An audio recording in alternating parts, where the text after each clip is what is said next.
Hello दोस्तों, कैसे हैं आप लोग।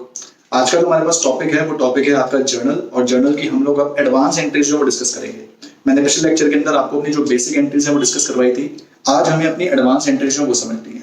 आप एडवांस एंट्री सिर्फ तभी अच्छी तरह समझ पाएंगे जब आपने अपना बेसिक वाला जो लेक्चर है अच्छी तरह से करा हो। आप उसको रिवाइज करिए। आप चैनल पे जाके उसको देख सकते हैं। जर्नल पार्ट 1 के नाम से वीडियो है।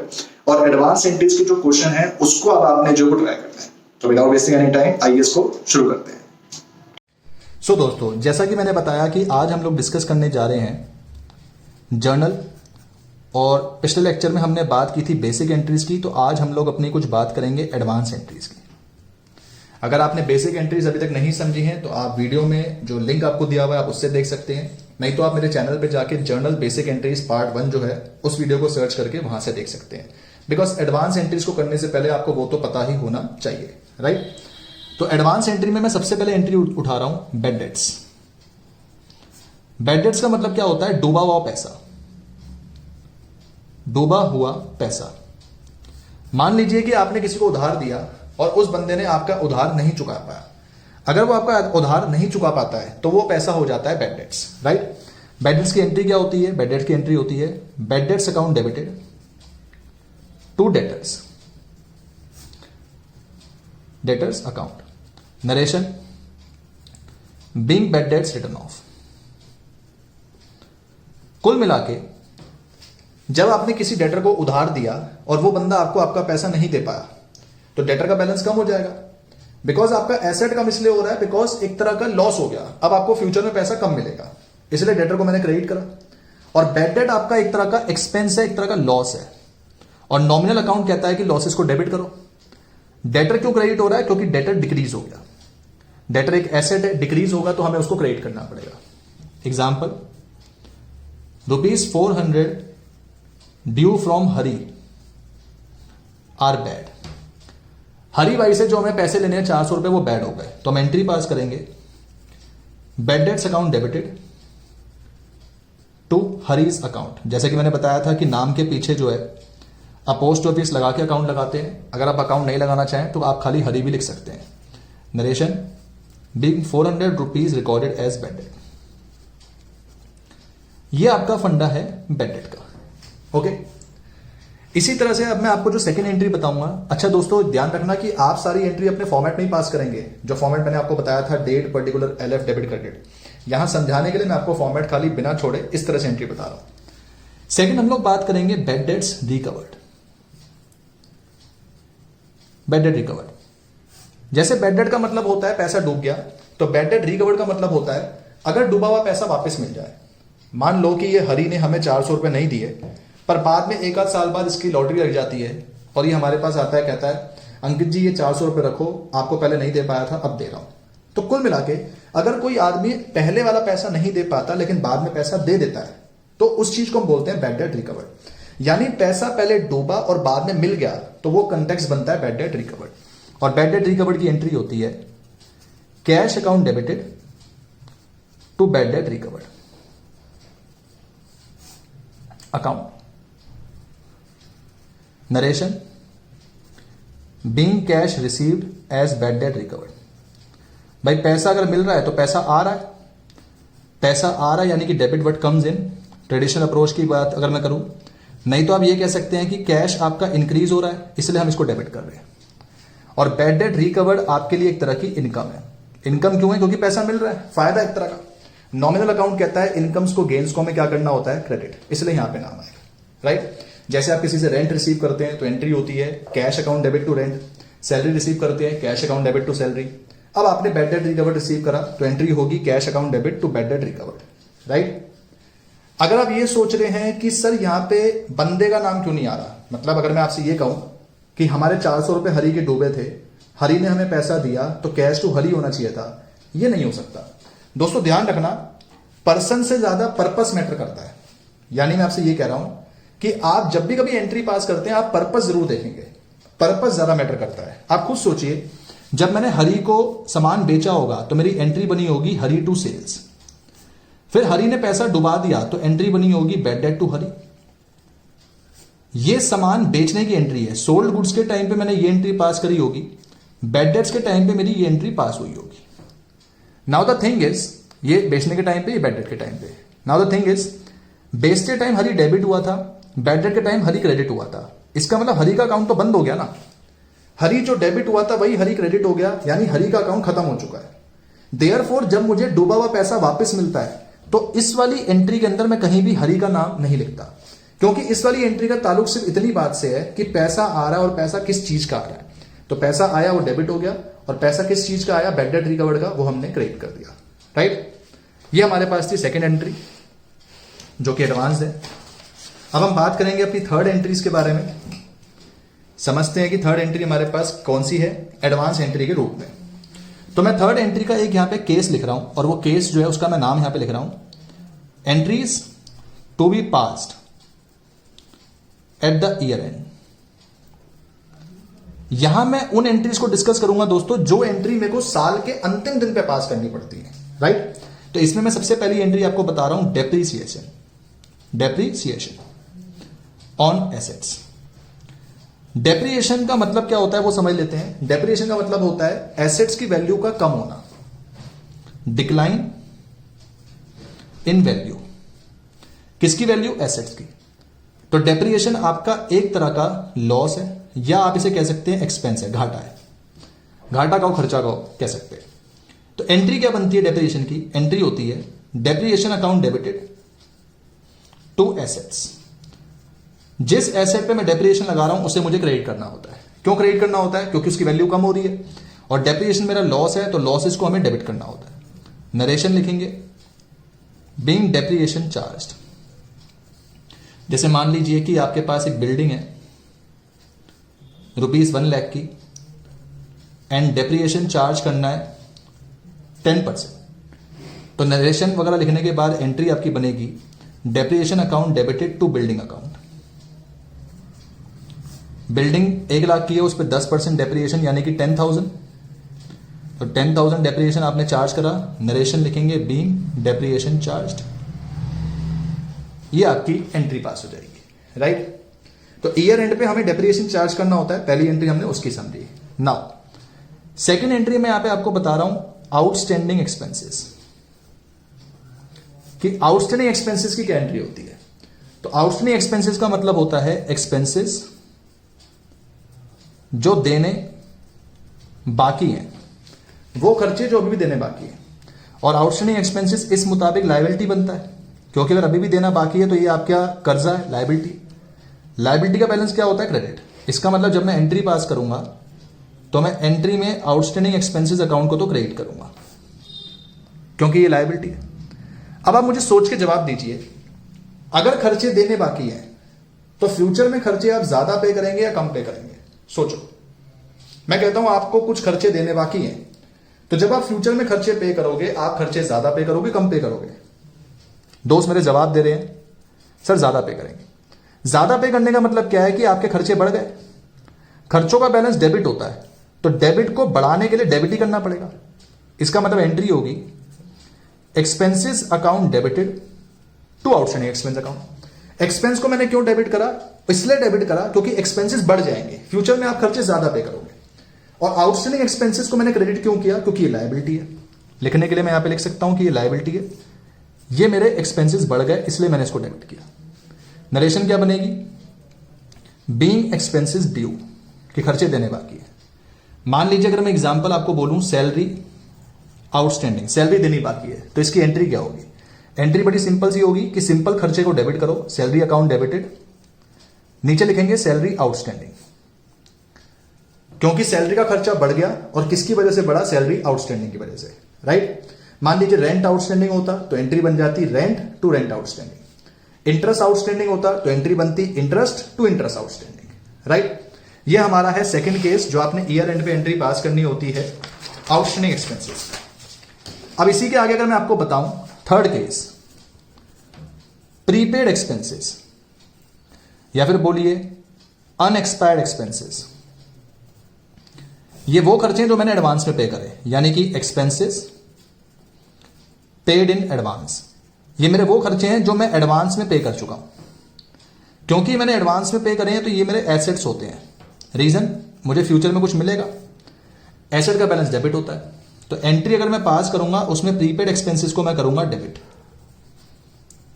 क्योंकि एसेट का बैलेंस डेबिट है और प्रीपेड एक्सपेंस को मुझे डेबिट करना होगा। अब अगेन आप मुझे सोच के बताओ कि अगर आपने कोई खर्चा एडवांस में पे कर दिया तो फ्यूचर में आप खर्चे ज्यादा पे करोगे या कम पे करोगे? मेरे दोस्त मेरे को जवाब दे रहे हैं कि सर हम फ्यूचर में जो खर्चे पे करेंगे कम करेंगे, क्योंकि हम पहले ही दे चुके हैं। इसका मतलब खर्चे आपके कम हो रहे हैं, खर्चों का बैलेंस डेबिट होता है, तो डेबिट को कम करने के लिए करना पड़ेगा क्रेडिट। इसका मतलब एंट्री बनेगी prepaid expenses account debited to expenses account. Expenses को क्रेडिट क्यों किया? क्योंकि ये कम हो गए। प्रीपेड एक्सपेंस को डेबिट क्यों किया? क्योंकि ये एसेट्स है। नरेशन लिखेंगे बीइंग प्रीपेड एक्सपेंसेस रिकॉर्डेड, कि हमने अपने जो प्रीपेड एक्सपेंसेस है वो क्या करें? रिकॉर्ड करें। इसी तरह से अगर मान लीजिए मेरे पे एंट्री आ जाती अक्रूड इनकम्स। अच्छा, कई दोस्त कह रहे हैं सर पीछे ले इसका एग्जांपल, मान लीजिए आपने रेंट पे करा प्रीपेड, तो एंट्री बन जाएगी prepaid rent to rent. Simple खर्चे को क्रेडिट करना है और जो प्रीपेड नाम है वो वाला डेबिट करना है। सैलरी पे करिए एडवांस में, तो एंट्री होगी प्रीपेड सैलरी टू सैलरी। इसी तरह से आया अक्रूड इनकम। अक्रूड इनकम का मतलब है income earned but not received, कि इनकम मिल गई है लेकिन अभी तक, सॉरी, इनकम कमा ली है लेकिन अभी तक मिली नहीं, मिलना बाकी है। और मिलना बाकी है मतलब ये आपके एसेट्स हैं, राइट? एसेट है तो अक्रूड इनकम को हमें क्या करना चाहिए? डेबिट करना चाहिए, क्योंकि एसेट का बैलेंस डेबिट होता है, तो अक्रूड इनकम डेबिट हो जाएगा। अब आप मुझे बताइए कि अगर कोई इनकम मिलना बाकी है तो फ्यूचर में इनकम ज्यादा मिलेगी कम मिलेगी? बिल्कुल, इनकम मिलना बाकी है तो फ्यूचर में इनकम क्या मिलेगी? ज्यादा मिलेगी। अगर फ्यूचर में इनकम ज्यादा मिलेगी, इनकम का जो बैलेंस है वो क्रेडिट होता है, तो क्रेडिट वाले को बढ़ाने के लिए भी क्रेडिट करना पड़ेगा। इसका मतलब नॉर्मल इनकम अकाउंट आपका हो जाएगा क्रेडिट। ये क्यों क्रेडिट हुआ? क्योंकि इनकम हमारी बढ़ गई। ये क्यों डेबिट हुआ? क्योंकि ये एसेट है। तो नरेशन बन गई being accrued income recorded. Sir example क्या होगा? बड़ा सिंपल सा है। मैं आपसे कहता हूं interest due but not receive. Interest हमने कमा तो लिया है बट अभी तक मिला नहीं, तो एंट्री क्या होगी? Accrued interest.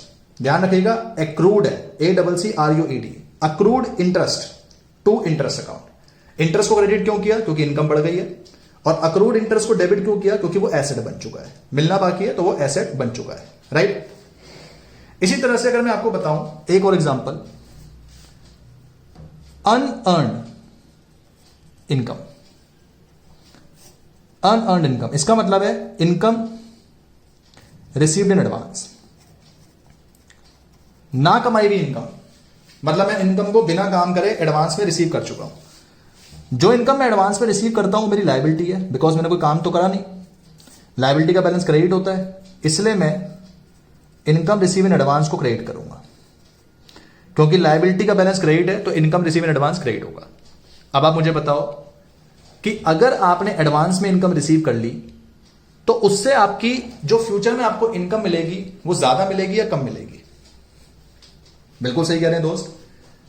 अगर एडवांस में इनकम रिसीव करी तो जो फ्यूचर में इनकम मिलेगी वो कम मिलेगी। और अगर इनकम आपको ये कम मिलेगी, दैट मीन्स कि इनकम का बैलेंस क्रेडिट है, उसे कम करना है। कम करने को उसको डेबिट करना है, यानी इनकम अकाउंट को हमें यहां पे डेबिट करना है। तो नरेशन बन जाएगी being advance income recorded, right? अगर मैं एग्जांपल बताऊं, रेंट रिसीव इन एडवांस, आपको रेंट एडवांस में मिला, तो एंट्री क्या बनेगी? सिंपल रेंट को करेंगे debit, rent account debited to rent in advance account, right? मैं कहता हूं आपको इंटरेस्ट एडवांस में मिला, तो एंट्री बनेगी interest account debited to interest in advance, right? क्या क्या केसेस पढ़े दोस्तों? आपने अभी तक 3 केस पढ़े हैं कि बैड डेट्स क्या होता है वो आपने पढ़ा, फिर आपने पढ़ा कि बैड डेट रिकवर क्या होता है वो आपने पढ़ा, एंड देन आपने अभी जो लास्ट में पढ़ा वो आपने ये पढ़ा कि भाई अगर हम कभी भी कोई ईयर एंड की एंट्रीज पास करेंगे तो कैसे करेंगे। उसमें मैंने आपको 5 केस बताए।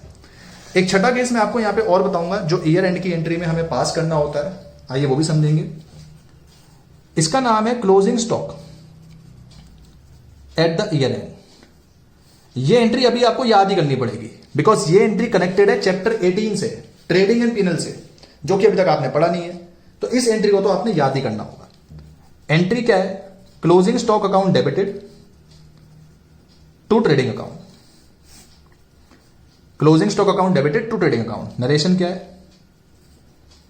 Being closing stock recorded, being closing stock recorded, right? तो ये अपने पास था सो फार केस नंबर 3, जिसमें हमने अपनी एडवांस एंट्रीज को रिकॉर्ड करा। इसके साथ साथ अब मैं आपको बताऊंगा अपनी 4th केस के बारे में, जो कि एडवांस में ही आएगा। वो है मेरी बैंकिंग ट्रांजैक्शंस। बैंकिंग ट्रांजैक्शंस जिसमें पहले दो तो आपने वैसे ही पढ़ी हुई हैं। Cash deposited into bank, bank में पैसा डाला, तो मैंने आपको पहले ही बता रखा है bank account debited to cash account, क्योंकि बैंक का बैलेंस बढ़ गया, कैश का बैलेंस कम हो गया। कैश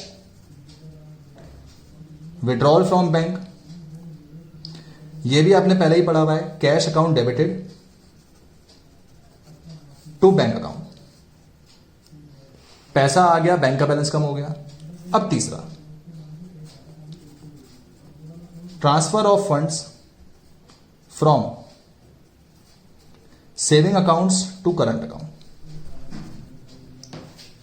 हमने सेविंग अकाउंट से पैसा करंट अकाउंट में डाला। तो जिनको नहीं पता, पहले के लेक्चर्स में मैं बता चुका हूं, सेविंग अकाउंट मतलब मेरे घर का अकाउंट है, होम। करंट अकाउंट मतलब मेरे बिजनेस का अकाउंट है, right?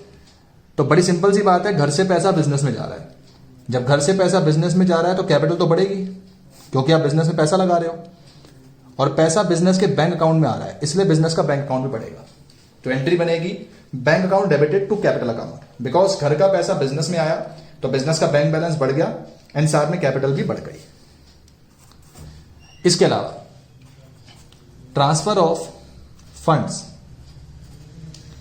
From current account to savings account. अगर उल्टा हो जाए, उल्टा यानी कि अगर अब की बार पैसा बोल रहा है बिजनेस से चला गया होम में, बिजनेस से होम में, तो क्या फंडा है? दैट मीन्स अब की बार आपका घर का पैसा जो है वो बिजनेस में ना आके बिजनेस का पैसा घर में जा रहा है। बिजनेस का पैसा घर में जा रहा है तो बिजनेस का बैंक अकाउंट का बैलेंस बंद हो गया, मतलब कम हो गया।